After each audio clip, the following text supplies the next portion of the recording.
Hello guys, welcome to my channel वेंसू world. और मैं आपके साथ शेयर कर रही हूँ वेंसू FF a game of power. आपने अब तक देखा कि अपने जाओ जिसू ने अपने वैन को चाकू मार दिया और ये देख के सारे शौक रहते हैं।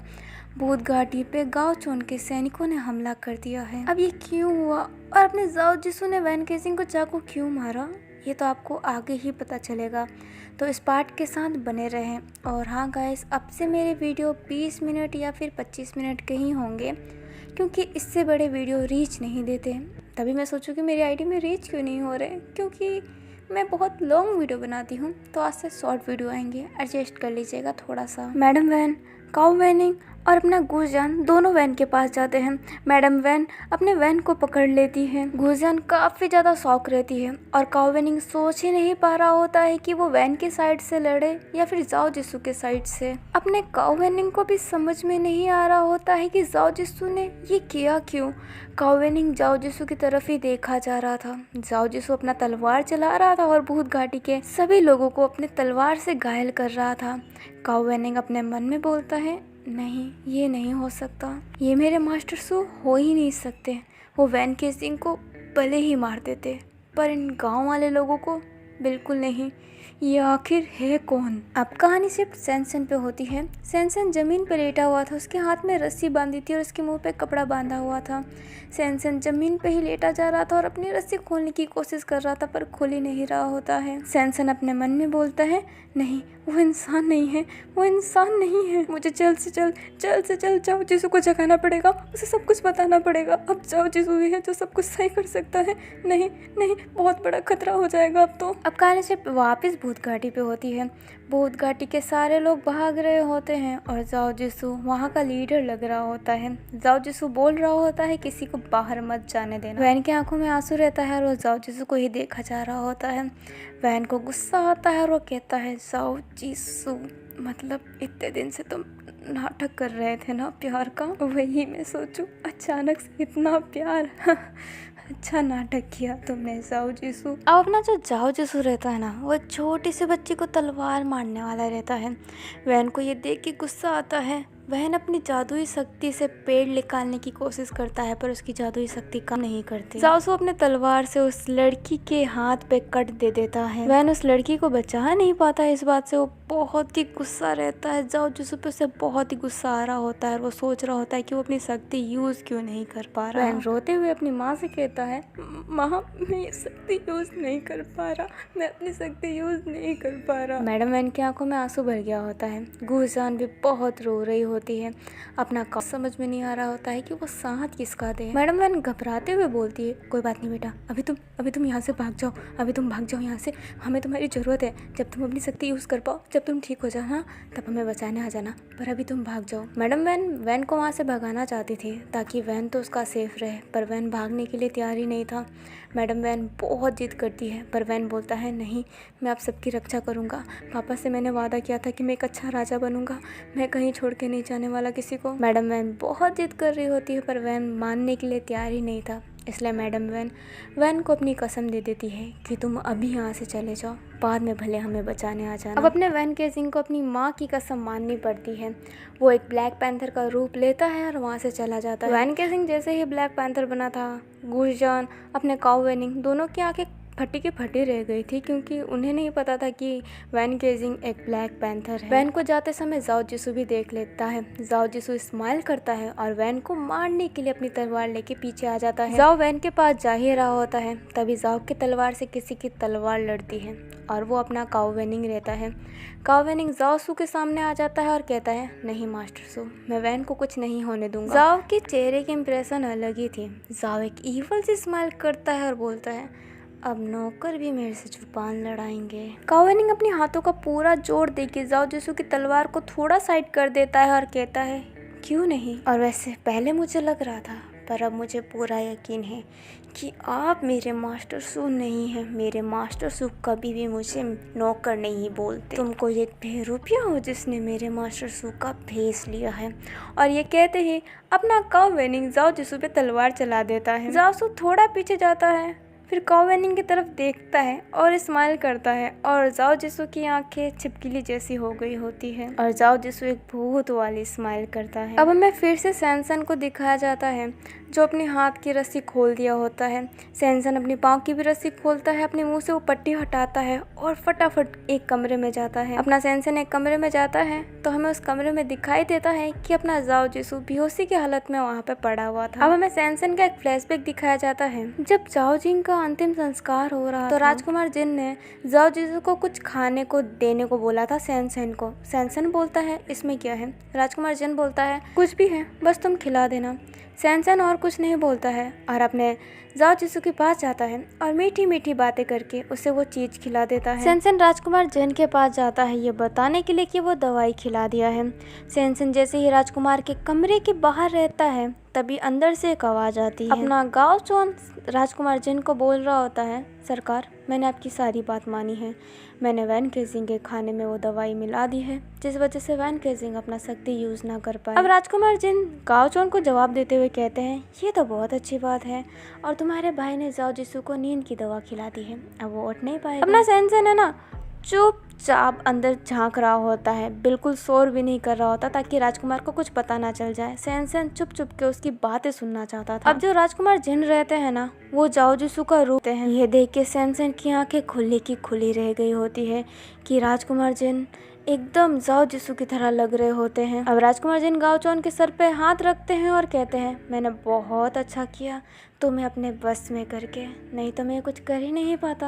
हाँ आज लास्ट दिन है, अब मैं अपने भाई को आज़ाद करूँगा, फिर तुम सबको गुलाम बना के रखूँगा। मेरे भाई का खाना जो बनोगे तुम, और तुम बहुत हेल्दी हो तो मेरे भाई को बहुत अच्छे लगोगे। हाँ हेल्दी खाने अच्छे जो होते हैं। राजकुमार जिन गाओ चोन का गाल खींचने लग जाता है और कहता है मैं तुम्हें स्पेशल ट्रीटमेंट दूंगा क्योंकि तुमने मेरी इतनी जो मदद की है, तुम नहीं होते तो मुझे ये इतनी बड़ी सेना थोड़ा ना मिलती, तुम्हारे वजह से ही तो सब कुछ हुआ है। मैं कितना दिमागदार हूँ जो मैंने तुम्हें वश में किया। अब सैनसन यही सोच रहा होता है। सैनसन बोल रहा होता है क्या ये हम पे राज करना चाहता है? ये इंसान कौन है? इसने कैसे जाओ जिसू का रूप ले लिया? ये राजकुमार जिन आखिर है कौन? अब सैनसन सोचता है कि वो ये सारी बातें वैन केजिंग को बता दे, इसलिए सैनसन चुपचाप वहाँ से जाने की कोशिश करता है। पर बाहर एक टेबल पड़ी थी जिसपे एक सोने की स्टेचू खड़ी हुई थी। सैनसन गलती से उस टेबल से टकरा जाता है जिस वजह से वो सोने की डोल नीचे गिर जाती है। सैनसन फिर वहाँ से भागने की कोशिश करता है और थोड़ा दूर भागता है, तभी सैनसन को फील होता है कि उसके गले में कुछ फंसा हुआ है। सैनसन अपने गले में देखता है तो वो सांप रहता है। सैनसन के गले में एक सांप ने पूरा बांध रखा था उसके गले को। सैनसन अपना घबराते हुए पीछे मुड़ता है तो देखता है राजकुमार जिन जो अभी जाओ जिसू के रूप में है, उसका हाथ की जगह एक लंबी सी सांप हो गई होती है और वही सांप अभी सैनसन के गले में रहती है। राजकुमार जिन सैनसन को अपने पास ले लेते हैं और कहते हैं सब कुछ सुन लिया ना तुमने, अब तो तुमने देख भी लिया। अब तुम नहीं बच सकते, पर मैं तुम्हें अभी मारूंगा नहीं। तुम्हें तो अभी जीना पड़ेगा, मेरे भाई को देखना और इस तबाही को देखना, फिर तुम मेरे भाई के पेट में चले जाना, ठीक है? क्योंकि मैं ऐसी चीज़ें खाता नहीं हूँ, तो समझ सकते हो। और ये कहते हैं राजकुमार जिन सैनसन के मुंह पे पट्टी बांध के, हाथ में पट्टी बांध के उससे कमरे में फेंक देते हैं। अब फ्लैशबैक खत्म होता है। अपना सैनसन जाओ जिसू को जगा रहा होता है पर जाओ जिसू उठ ही नहीं रहा होता है। सैनसन बहुत बोल रहा होता है कि उठो जाओ, सबको तुम्हारी ज़रूरत है, पर जाओ की नींद खुल ही नहीं रही होती है। सैनसन फिर बोलते हैं उठो जाओ, तुम्हारे वैन केजिंग को तुम्हारी ज़रूरत है।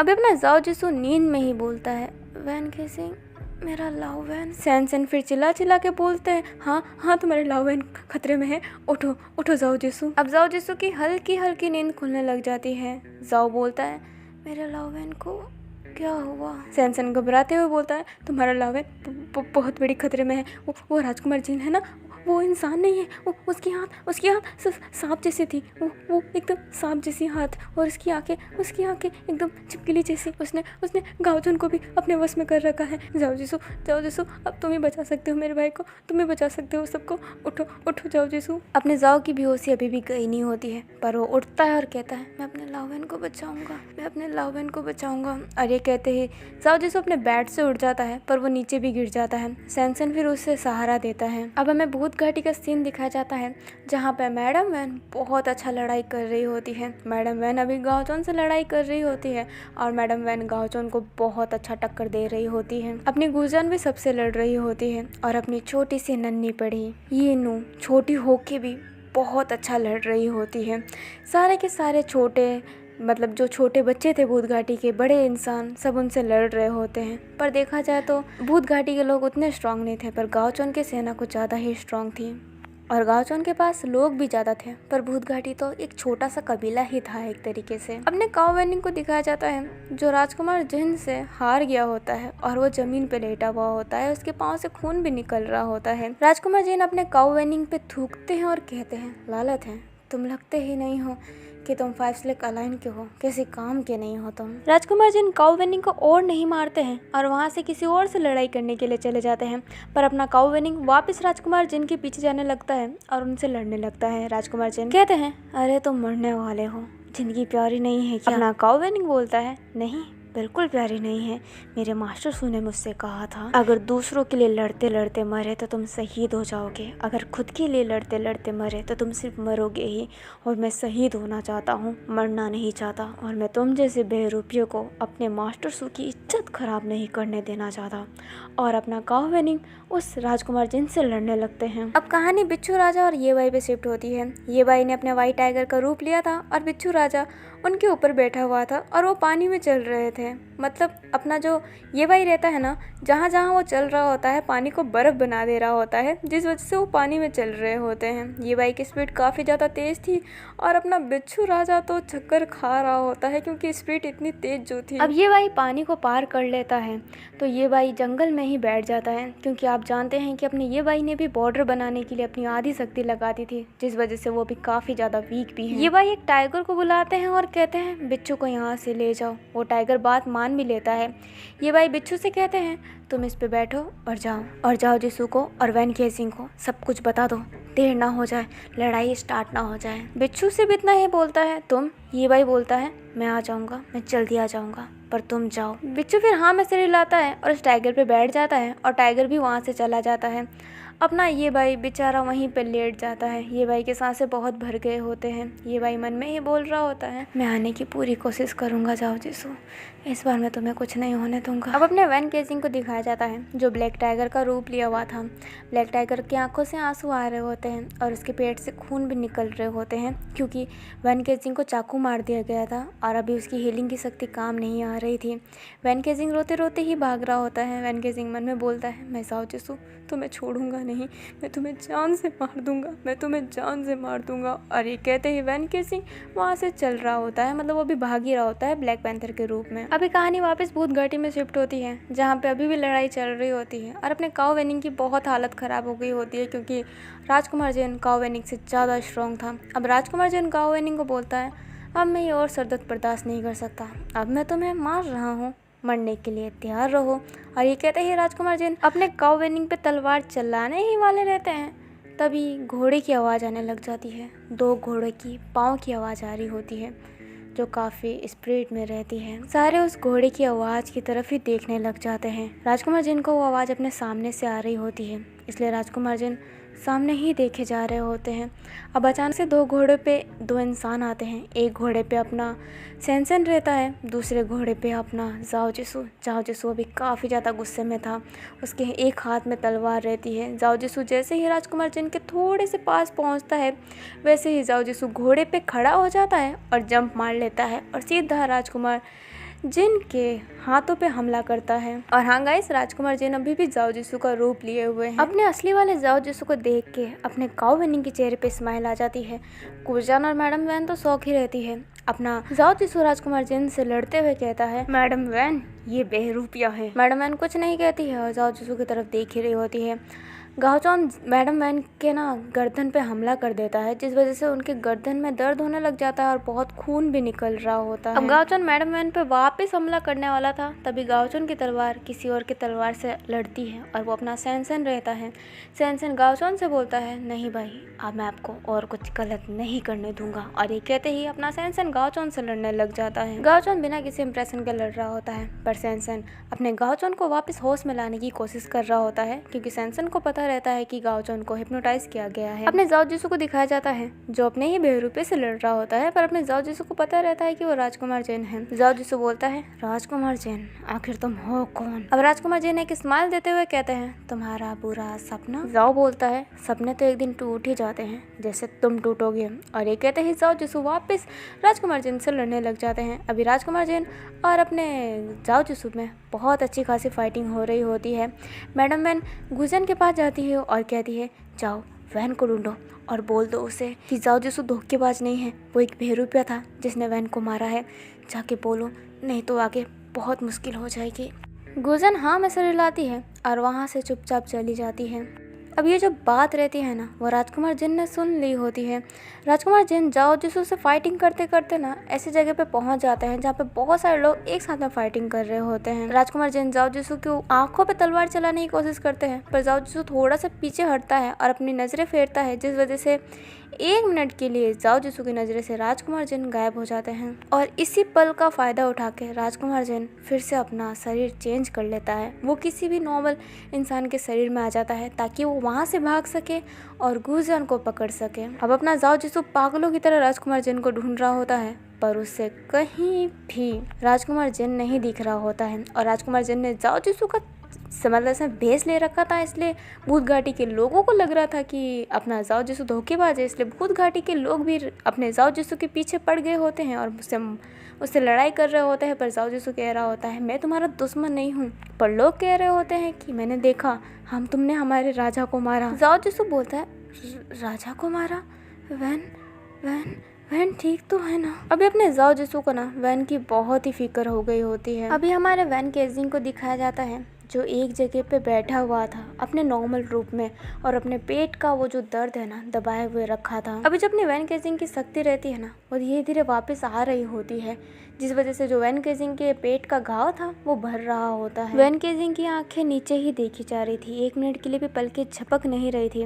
वैन केजिंग की आंखों में साफ साफ दर्द और गुस्सा दोनों दिखाई दे रहा था। तभी वैन केजिंग को खसने की आवाज़ आती है। वैन केजिंग सामने देखता है तो अपने वो दिमाग वाले इंसान को देखता है जो हूबहू उसकी तरह ही लगता है। वो इंसान एक पेड़ पे बैठा हुआ था और हंस रहा होता है। वो इंसान फिर नीचे उतरता है, वैन केजिंग के पास जाता है और उसकी चोट पे अपना हाथ रखता है और कहता है, बहुत दर्द होता है ना? उसने तुम्हें धोखा दिया। हाँ, तुम इसी काबिल हो धोखे के, क्योंकि तुम जानते हो कि तुम क्या हो। तुम एक खूनी हो ना, जिसने अपने बाप को मारा था। एक खूनी के साथ ऐसा ही होता है।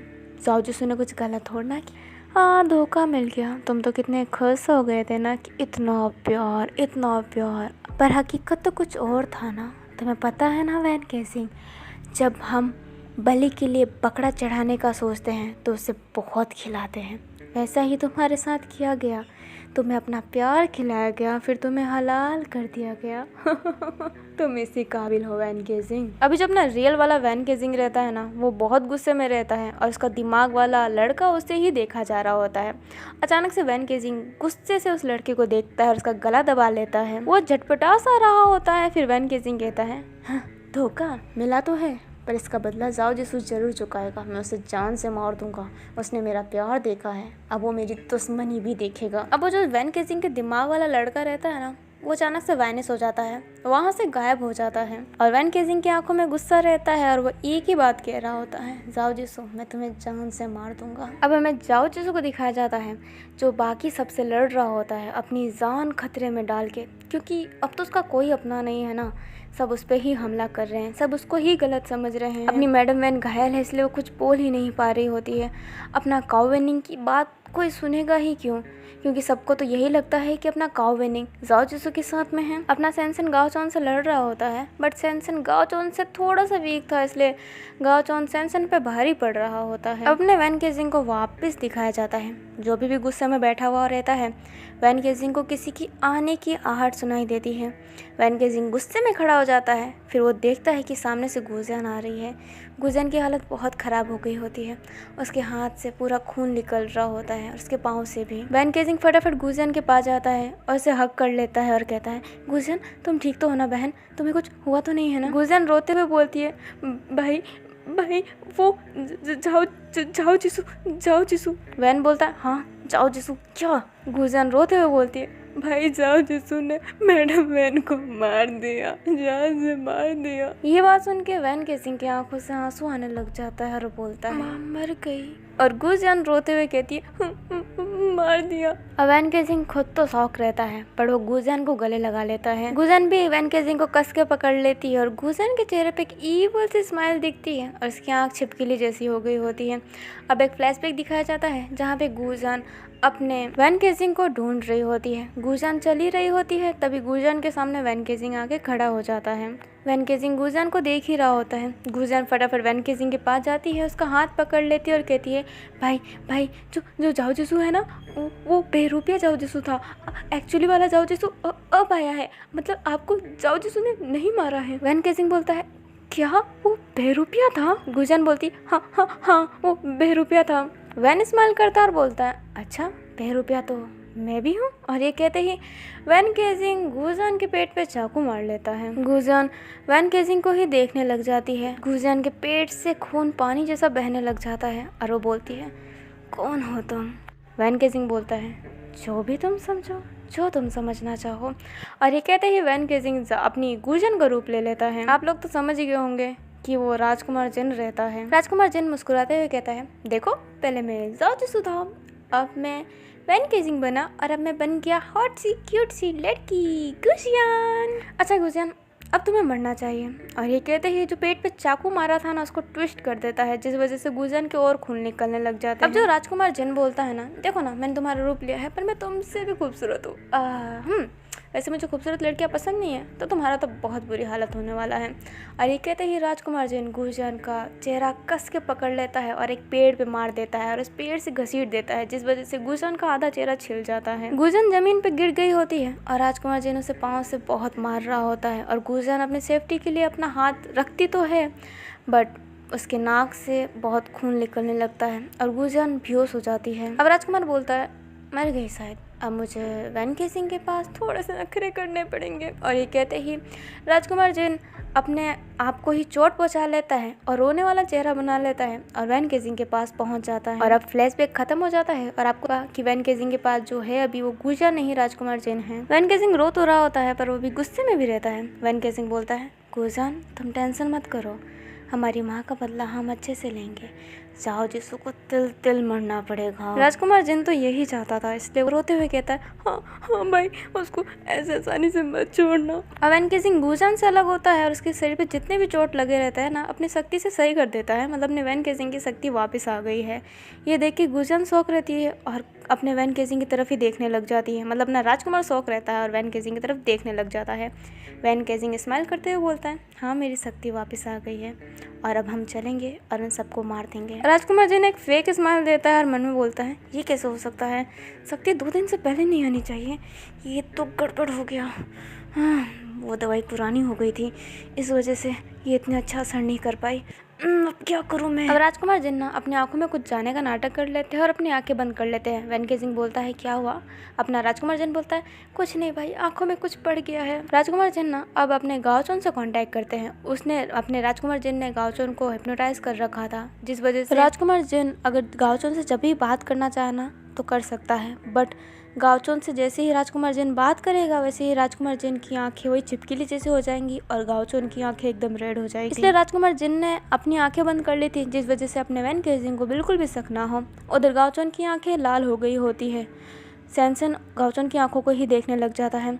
राजकुमार जिन मन में बोलता है, मतलब अपने गाओचोन को बोलता है जितने जल्दी हो सके बॉर्डर तोड़ दो, इस वैन केसिंग की शक्ति वापस आ गई है, हमें जल्दी से बाई को बाहर निकालना पड़ेगा। अपना गाओचोन उधर बोलता है जी बॉस, और वो सैनसन से लड़ने का छोड़ के उस बॉर्डर के पास चला जाता है। अब गाओचोन ना उस बॉर्डर के पास चला जाता है और अपने सैनिकों को भी भेज देता है। अब सारे लोग वहाँ पे चले गए होते हैं। अपना जाओ जिसू ये बात नोटिस कर लेता है और वो पहचान जाता है कि वो लोग बॉर्डर तोड़ने वाले हैं। जाओ जिसू उनके पास पहुँचता है बट भूत घाटी के लोग ही जाओ जिसू को मार रहे होते हैं, उन्हें रोक रहे होते हैं। जाओ जिसू समझा रहा होता है पर वो समझ नहीं रहे होते हैं। जाओ जिसू गुस्से में बोलता है अगर मैं भी वहाँ पे नहीं क्या तो सबकी जान चली जाएगी, कह रहा हूँ रास्ते से हट जाओ नहीं तो मुझे तुम लोगों को भी मारना पड़ेगा। पर उन लोगों को समझ में नहीं आ रहा होता है, वो जाओ जिसू की बात नहीं मान रहे होते फिर भी उनसे लड़ रहे होते हैं, जिस वजह से वो बॉर्डर टूट जाता है। बॉर्डर टूटते ही उन लोगों को तो खाना मिल जाता है। भूत घाटी के सारे लोग, सारे जानवर उधर आने लग जाते हैं। अपना जाओ जिसु काफ़ी टेंशन में हो जाता है। सब लोगों को समझ में नहीं आ रहा होता है कि ये इंसान कहाँ से आ रहे हैं। सब लोग उधर ही देख रहे होते हैं। सब लोग उन्हें ना एक प्यार हैं कि वो बंदी से और वो अब बाहर आए हैं, पर उनको क्या पता था कि दानव बाहर निकल आए हैं। वो सारे लोग आते ही दूसरों को खाना स्टार्ट कर देते हैं। एकदम ब्लड फैल गया होता है। जाओ जिसु सबको बचाने के लिए लड़ रहा होता है। जाओ जिसु मन में बोलता है कुछ करना पड़ेगा, अभी बाई बाहर नहीं आया है, अगर वो आ गया तो मुसीबत हो जाएगा। अभी हमें भूत घाटी की बाई को दिखाया जाता है जो अपने सिंहासन पे बैठा हुआ था। फिर वो उठता है मजे से और कहता है अब आएगा मजा, असली गेम तो अब स्टार्ट होगा जाने मन।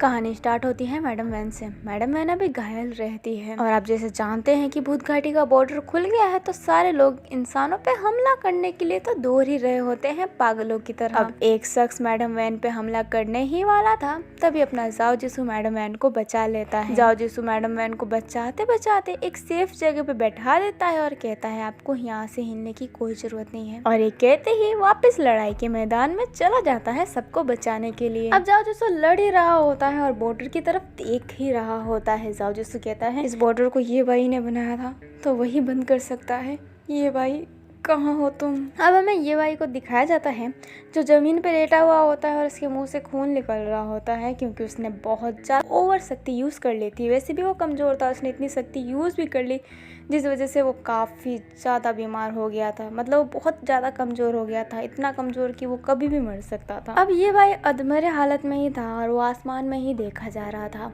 ये भाई धीरे से ही बोलता है क्या जाओ जिसो, मैं तुम्हें इस बार भी नहीं देख पाऊंगा जिंदा, इस बार भी क्या तुम्हें मैं बचा नहीं पाऊंगा। ये भाई की आंखों में आंसू रहता है और धीरे धीरे ये भाई का आंख बंद हो रहा होता है। अब हमें बच्चों को दिखाया जाता है जो उस टाइगर पे बैठा हुआ होता है, और उस टाइगर की स्पीड कुछ ज़्यादा ही तेज़ थी।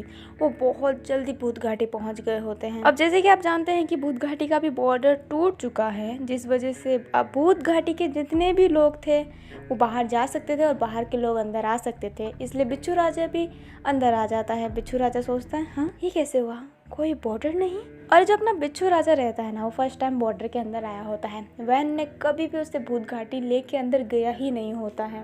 अब ना बिच्छू राजा जैसे ही अंदर आता है ना, लोग उस पर हमला करना स्टार्ट कर देते हैं, क्योंकि आप जानते हैं कि डाक भूत घाटी के सारे लोग बाहर आ चुके हैं। बिच्छू अपना तलवार निकालता है और शेर पे बैठे बैठे ही लड़ाई करने लग जाता है, क्योंकि अभी बिच्छू ढंग से चल नहीं सकता।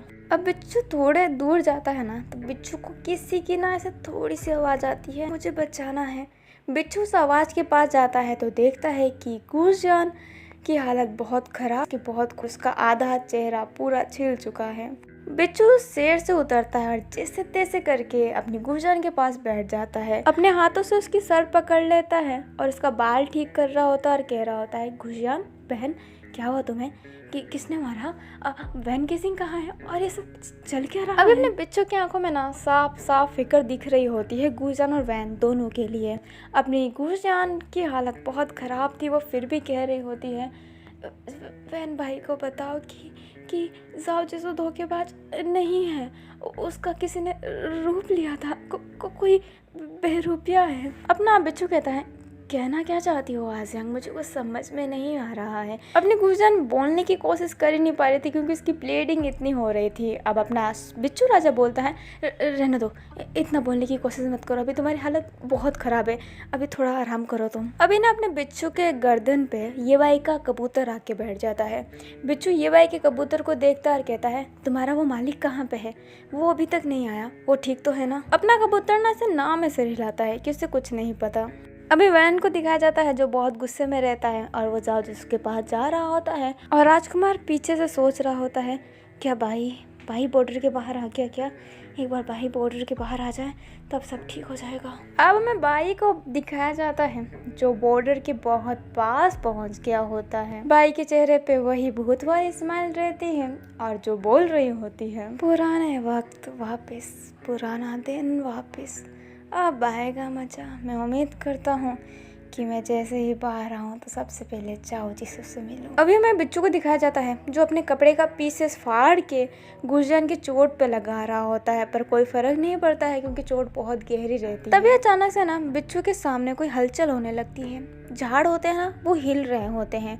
बिच्छू घूर के देख ही रहा होता है उस झाड़ को और अपने हाथ को ना बहुत टाइट तलवार से पकड़ लिया होता है। तभी उस झाड़ से एक 1 टेल वाली लोमड़ी निकलती है। अपना बिच्छू उस लोमड़ी को देख के शांत होता है और कहता है, हाँ, ये बस एक लोमड़ी है। तभी वो लोमड़ी अचानक से अपने बिच्छू की तरफ भागते भागते आने लगती है और उसे गले लगाती है। गले लगाते ही वो जो लोमड़ी रहती है वो इंसान के रूप में बदल जाती है और वो और कोई नहीं अपने बिच्छू की माँ रहती है। बिच्छू की आंखें तो खुली की खुली ही रह गई होती है क्योंकि उसके सामने ही उसकी माँ एक लोमड़ी से इंसान में बदल गई। बिच्छू धीरे आवाज में कहता है, मतलब ये भाई सच कह रहा था। बिच्छू की माँ की आंखों में आंसू रहते, गालों को न से छू रही होती है और कह रही होती है, बिच्छू तुम ठीक हो? मैं बहुत टेंशन में आ गई थी जब मैंने बाहर तुम्हें नहीं देखा था। कहाँ थे बेटा? ठीक तो हो ना? तुम्हें पता है साहब सिंह की हत्या कैसे हुई? तुम्हारे बाप की हत्या कैसे हुई? अभी बिच्छू बस इतना कहता है, माँ क्या पापा को पता था कि आप एक बुढ़ी हो? अपने बिच्छू की माँ रोते रोते कहती, हाँ हाँ।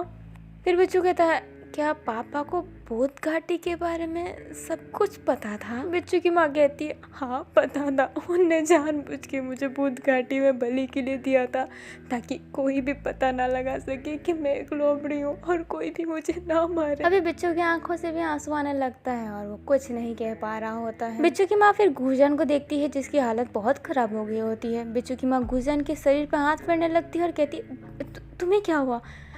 आजंग तुम्हें क्या हुआ? अभी जो बिच्छू की माँ रहती है ना, वो आजंग के चेहरे पे हाथ रखती है और उसका जो चेहरे के जो छिले हुए होते हैं ना, वो काफ़ी हद तक सही कर देती है। मतलब गुर्जन की चोट काफ़ी हद तक उसकी माँ सही कर देती है। अपना बिच्छू राजा तो ये सब देख ही रहा होता है। बिच्छू की माँ कहती है, जैसे कि तुम जानते हो मैं 1 टेल लोमड़ी हूँ और हमारे पास हीलिंग की शक्ति होती है। हम दूसरों को हील कर सकते हैं पर खुद को नहीं कर सकते। अभी जो 1 टेल लोमड़ी होती है ना, उनके पास शक्ति होती है हीलिंग की। वो दूसरों को हील कर सकते हैं बट खुद को नहीं कर सकते और वो कुछ ज़्यादा ऐसे ना हीलिंग यूज़ कर भी नहीं सकते, नहीं तो उनकी जान खतरे में हो सकती है। अब अपनी गुर्जन रहती है ना, वो बिच्छू राजा का कपड़ा पकड़ लेती है और ऐसे थोड़ा थोड़ा हिला रही होती है और कह रही होती है, भाई के पास जाओ और उसे बताओ। अपना बिच्छू कहता है, आजंग बताना क्या है ये तो बोलो, मैं ज़रूर जाऊंगा, मैं वैन के पास ज़रूर जाऊंगा, मैं उसे ज़रूर ढूंढूंगा, पर बताओ तो सही बोलना क्या है। अब अपनी आजंग है ना धीरे धीरे करके सारी बात बता देती है। अपना बिच्छू राजा हो ये भाई के कबूतर से हेल्प मांगता है और कहता है, क्या तुम मेरी मदद करोगे? अपना ये भाई का कबूतर है ना, हाँ में सिर हिलाता है। तो अपना बिच्छू कहता है कि वैन केसिंग को ये बताओ कि जो उसके साथ में है वो एक बहरूपिया है, वो एक बहरूपिया है और जाओ जो सुनो उसे धोखा नहीं दिया, बता दोगे क्या? कबूतर हाँ में सिर हिलाता है और वहाँ से उड़ जाता है। अब अपनी बिच्छू की माँ रहती है ना, वो बिच्छू के पाँव को भी देख लेती है और उसके पाँव को भी हील कर देती है। अब बिच्छू अच्छा खासा चल सकता है बट बिच्छू की माँ की थोड़ी तबीयत खराब हो गई होती है क्योंकि उसने कुछ ज़्यादा ही शक्ति यूज कर ली होती है। अब कहानी सिर्फ काऊ और वैनिंग पे होती है। वो दोनों बहुत अच्छे से लड़ रहे होते हैं और अपनी छोटी बच्ची नियो वो भी सबसे अच्छी खासी टक्कर दे रही होती है। छोटी होने के बाद भी जाओ जिसू लड़ तो रहा होता है पर उसकी नज़र सिर्फ बॉर्डर पे होती है। जाओ जिसू मन में कह रहा होता है, वैन तुम ठीक तो हो ना? जल्दी से आ जाओ वैन, हमें तुम्हारी जरूरत है। अब तभी वैन के अचानक से आवाज आती है जो बहुत तेज चिल्ला के बोलती है, जाओ जीसू। अपना जाओ खुश होके पीछे देखता है तो देखता है कि वैन केजिंग उसकी तरफ भाग भाग के आ रहा होता है। जाओ के चेहरे पे एक प्यारी सी स्माइल रहती है वैन को देख के, पर वैन के दिल में तो सिर्फ गुस्सा ही रहता है। वैन केजिंग फटाफट जाओ के पास आता है और उसका गला दबाने लग जाता है। जाओ जिसू छटपटा रहा होता है, खास रहा होता है बट वैन केजिंग मान ही नहीं रहा होता। काऊ वैनिंग वैन केजिंग को ना समझाने की बहुत कोशिश करता है पर वैन केजिंग मान ही नहीं रहा होता है।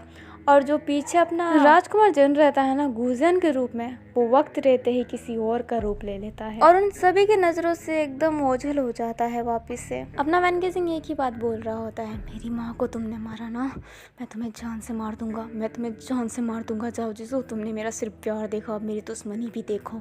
अपना जाओ जिसू तो कुछ नहीं कह रहा होता है बट काऊ वैनिंग वैन केजिंग को रोकने की बहुत कोशिश कर रहा होता है और कह रहा होता है, वैन केजिंग तुम्हें गलत लग रहा है, वैन का किसी ने रूप लिया था, तुम समझो। वैन केजिंग कोई भी बात सुनने के लिए तैयार नहीं था। जाओ जिसू तो पहले वैन से अपना गर्दन छुड़वाना चाहता था बट अब जाओ जिसू भी कुछ नहीं करता और बिल्कुल कोई रिएक्शन नहीं देता, बस वैन केजिंग की आंखों में ही देखा जा रहा होता है। अब अचानक से एक भारी आवाज़ आती है जो कहती है, अरे ये क्या, मैं तुम्हें मारने आया था पर तुम तो एक दूसरे को पहले से ही मार रहे हो। ये तो गलत बात है ना, मुझे तुम्हें मारना है, मुझे मारने दो। अभी जाओ जिसू की आंखें एकदम बड़ी हो गई होती है। जाओ जिसू जैसे तैसे करके सीधा देखता है और वो देखता है कि बाई उधर आ गया होता है। बाई अभी भी एक भूत वाली स्माइल कर रहा होता है। वैन केजिंग भी जब बाई की तरफ ऐसा ना सर दर्द होने, वैन केजिंग बाई को देखा ही जा रहा होता है और उसकी स्माइल को तो कुछ ज़्यादा ही देख रहा होता है। वैन केजिंग जाओ का गर्दन छोड़ देता है और खुद का सर पकड़ के बैठ जाता है। वैन केजिंग को ऐसा लग रहा होता है कि ये इसने स्माइल पहले ही कहीं देख रखा है। एक्चुअली में वैन को अगले जन्म की बातें याद आ रही होती है, इसलिए उसका सर बहुत दर्द हो रहा होता है। अभी जाओ जिसू घुटने पे रहता है और इसकी तलवार ऐसे ना जमीन पे लगी हुई होती है। जाओ जिसू अपने तलवार के सहारे खड़े होने की कोशिश कर रहा होता है। जाओ जिसू चिल्ला के बोलता है, भाई मैं तुम्हें छोड़ूंगा नहीं। अपने भाई के चेहरे पे अभी भी स्माइल रहती है और वो कहती है, क्यों नहीं, मत छोड़ना, मैं भी तुम्हें नहीं छोड़ने वाला। फिर बाई ना जाओ पे हमला करने के लिए आ जाता है, पर एंड मोमेंट में जाओ उठ जाता है अपनी तलवार लेके और अपना ना ऐसे डिफेंड अच्छे से कर लेता है। भाई हंस रहा होता है और कह रहा होता है, सालों से इंतजार कर रहा हूँ, सही है तुम्हें अगले जन्म की सारी बातें याद है, अब मजा आएगा लड़ने में। अपना जाओ से भी स्माइल करता और कहता है, क्यों नहीं, मजा तो आएगा जब मैं अपना बदला लूंगा। अब जाओ और बाई दोनों एक साथ में स्माइल करते हैं और लड़ने लग जाते हैं। बट जाओ जिसू थोड़ा सा वीक पड़ जा रहा था क्योंकि जाओ जिसू एक नॉर्मल इंसान है और बाई के पास अजीम शक्ति है। एक तरीके से बाई हर जगह को लावा बना दे रहा होता है, जिस वजह से जाओ जिसू को लड़ने में तकलीफ हो रही होती है। बाई फिर एक लास्ट से एक तलवार उठा लेता है और कहता है, चलो तलवारबाजी किया जाए। तो मैं अपने तलवारबाजी पे बहुत नाज था ना जाओ जिसू, देखते हैं कौन होगा बेस्ट। अपना जाओ जिसको एक टेढ़ी से स्माइल करता और कहता है, बेस्ट तो मैं ही रहूंगा। अपना बाई बोलता है, देखते हैं कौन होगा बेस्ट। अब वो दोनों ना तलवारबाजी करने लगते हैं, तलवार से लड़ने लग जाते हैं। अब अपना वैन केजिंग सर पे हाथ रखा होता है और उसे बहुत सारी बातें अगले जन्म की याद आ रही होती है और खासकर बाई का वो चेहरा, वो खून वाला चेहरा बार बार उसकी आंखों के सामने आ रहा होता है। इसलिए अपना वैन केजिंग अभी लड़ भी नहीं पा रहा होता है क्योंकि उसकी दिमाग बहुत ही वीक हो गई होती है अचानक से इतनी सारी याद आने की वजह से। अभी जो वैन केजिंग के शोल्डर रहती है ना, उस पर अपना वाइट कबूतर आके बैठ जाता है और सारी की सारी बातें बता देता है। उधर अपना बिच्छू, अपनी बिच्छू की माँ और अपनी गुरजान भी लड़ाई के मैदान पे पहुंच गए होते हैं और वो देख रहे होते हैं कि जाओ जिसू अकेला बाई से लड़ रहा है। मतलब उनको तो नहीं पता कि ये बाई कौन है, पर अपना बिच्छू राजा देखने ही लग जाता है क्योंकि उसने तो ये का चेहरा देख रखा होता है और ये ने बताया होता है कि बाई एकदम ये की तरह दिखता है। अपना बिच्छू राजा कहता है, ये बहुत बड़ी मुसीबत हो गई है, ये बाई आखिर तुम हो कहाँ पे। अब हमें ये बाई को दिखाया जाता है जिसकी आंखें धीरे धीरे बंद हो रही होती है, उसकी शक्ति ही नहीं बची होती है उठने की और वो अपनी आंखें बंद कर लेता है। ये बाई को अचानक से आवाज़ आती है अपनी माँ की, जो कह रही होती है, बेटा चलो उठो, काफ़ी देर हो गई है ना। अपना ये बाई आंखें खोलता है तो देखता है कि ये बाई की माँ उसके सामने खड़ी है और उसके पास में उसका बड़ा भाई जो मर चुका था बहुत समय पहले ही, वो भी खड़ा है। पूरी जगह एकदम वाइट वाइट हो गई होती है और अपना बिच्छू भी अपने छोटे वाले रूप में होता है। बिच्छू अपनी माँ से कहता है, माँ क्या मैं मर गया। बिच्छू की माँ कहती है, नहीं, ये तो वो लकीर है जहाँ पे मरे और जिंदा दोनों रहते हैं। अपना ये भाई कहता है, माँ मैं आपके साथ आना चाहता हूँ, आपकी बहुत याद आती है। ये की माँ कहती है, नहीं बेटा तुम अभी मेरे साथ नहीं आ सकते। ये कहता है, क्यों माँ।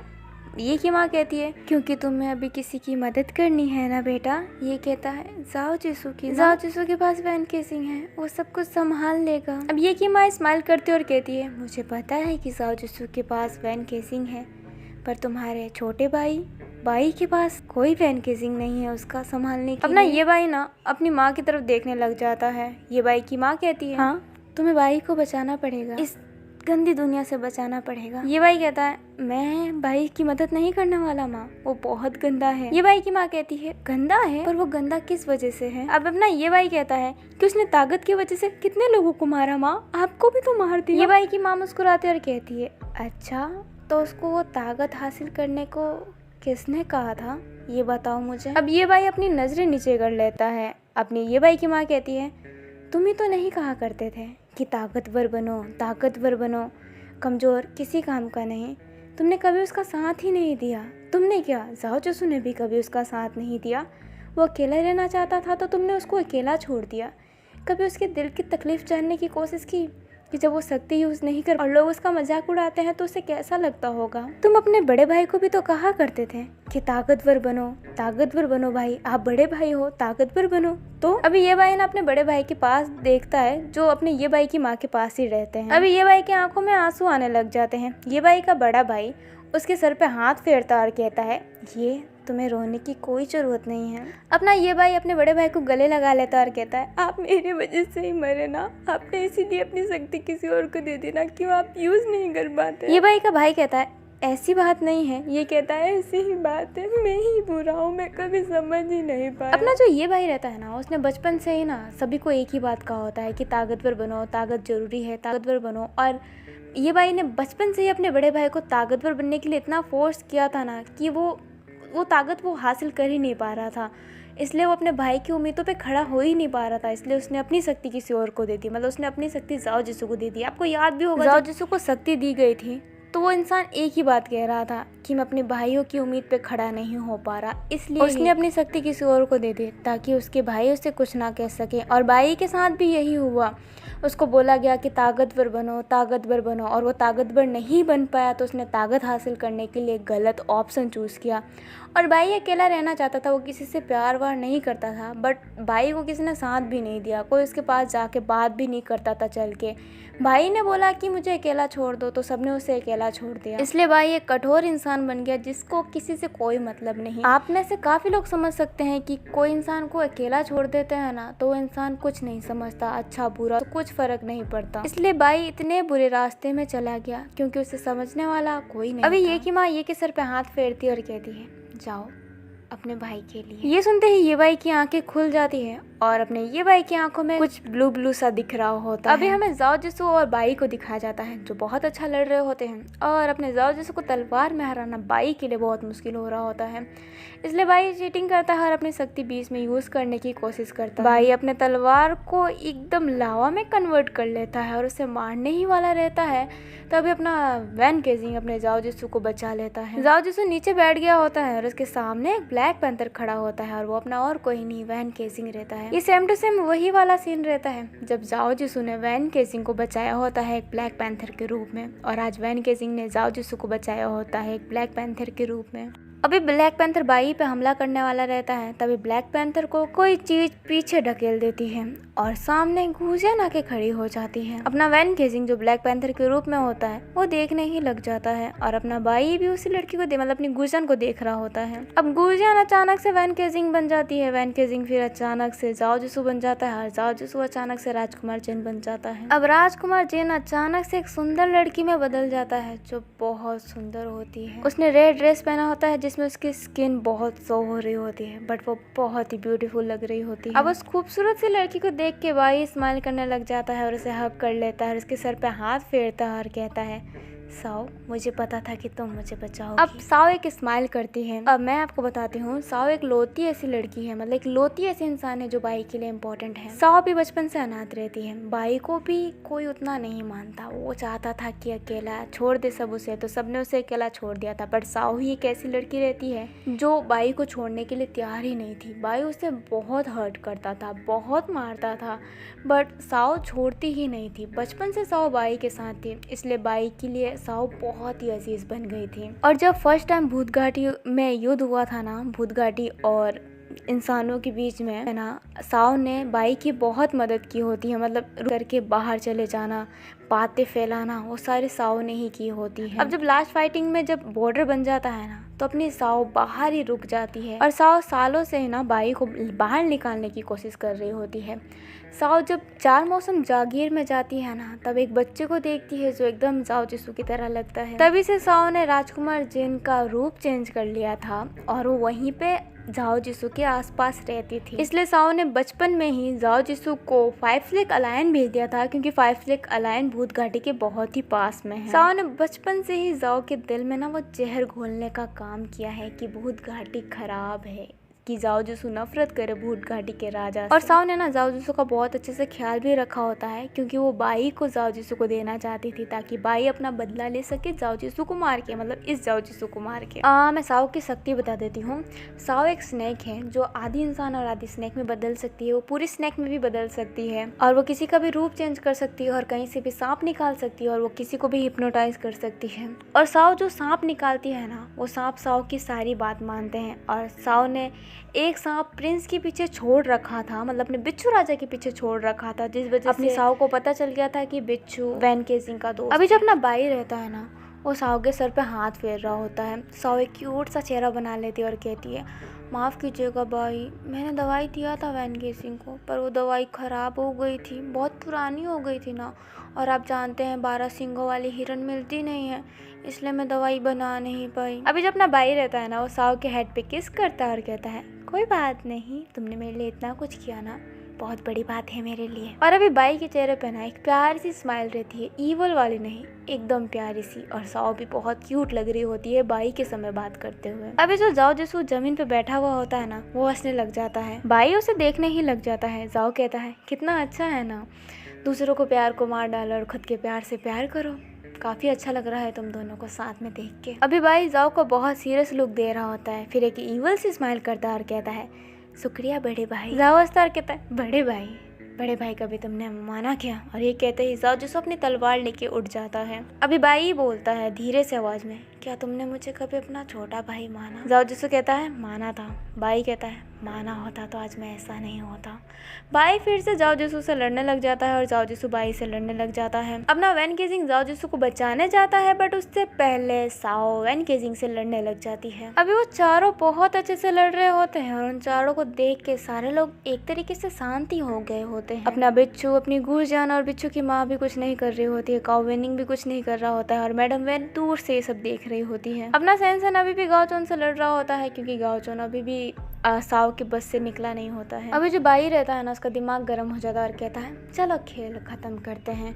बाई ये कहते ही अपनी हाथ उठाता है और धीरे धीरे करके पूरी जमीन लावा में बदल रही होती है। लावा से सब दूर बच के जा रहे होते हैं, पर 2-3 लावा के अंदर गिर के मर गए होते हैं। अपना बाई सिर्फ स्माइल करा जा रहा होता है और कुछ नहीं, क्योंकि बाई को आग से कोई फर्क ही नहीं पड़ता। बाई कहता है, खेल खत्म। तभी ऊपर से आवाज आती है जो कहती है, खेल तो अभी शुरू हुई है। अभी जो बाई ने जो लावा बनाया होता है ना, वो सारे बर्फ में कन्वर्ट हो रहे होते हैं। बाई ईवल से स्माइल करता है और कहता है, आ गया एक और सरदर्द। अब हमें ऊपर दिखाया जाता है बाई को ना बहुत सारे कबूतर, मतलब जो उड़ने वाले जितने भी जानवर रहते हैं ना, वो सब पकड़ के लाए होते हैं। मतलब बाई ने उन सब की हेल्प ली होती है जल्दी आने के लिए। अब बाई एक सुपर लैंडिंग नीचे करता है और एक्शन से खड़ा हो जाता है और कहता है, हाय छोटे भाई, कैसे हो? बाई हंसता और कहता है, अच्छा था, पर तुम्हें देख के बेकार हो गया। जाओ जिसु को ये बाई को देख के बहुत तसल्ली मिलती है। जाओ सु ये बाई को हक कर लेता है और ये बाई भी जाओ को हक कर लेता है। वो दोनों हक करके ऐसे ना